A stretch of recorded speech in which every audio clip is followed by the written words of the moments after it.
و ایزن حدیث طول دادن سجود برای آن بزرگوار، یعنی برای امام حسین، که باز سنی‌ها نقل کردن که امام حسین آمدن رو دوش پیغمبر موقع سجده، حضرت طول دادن تا اینکه خود امام حسین به اختیار خودشون بیان پایین.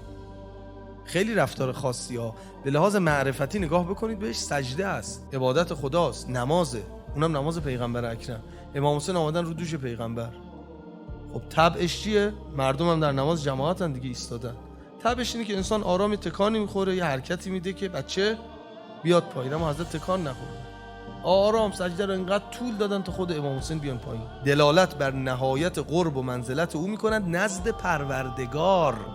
یعنی من پیغمبر که دارم نماز میخوانم، اگر امام حسین را از اون حالت اختیاری خودش خارج بکنم، خودش تو کاریست که خدا راضی نیست به این کار، پس من این کار رو نمیکنم. اینقدر امام حسین نزد خدا محبوبه، اینقدر موافقت با حالات امام حسین نزد خدا محبوبه که من اگه حالتشو به هم بزنم که بیاد پایین، خدا از این کار ناراحت میشه.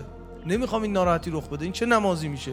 نمازی که درش امام حسین ناراحت بشه. اون نماز نیست. میگن ایزن حدیث طول دادن سجود برای آن بزرگوار دلالت بر نهایت قرب و منزلت او میکند نزد پروردگار، که آن حضرت ترک آداب و سنن جماعت که در آن تخفیف مطلوب است نماید. در نماز جماعت سنت چیه؟ مستحب چیه؟ که امام جماعت چیکار کنه؟ کوتاه کنه، طول نده، از المأمومین رو در نظر بگیره. اما پیغمبر اکرم این سنت رو رها کردن. به خاطر کی؟ به خاطر امام حسین. چرا؟ پس فامیلیه، چون نوه منه، الیاذ بالله، چون نوه منه نیست، چون محبوب خداست.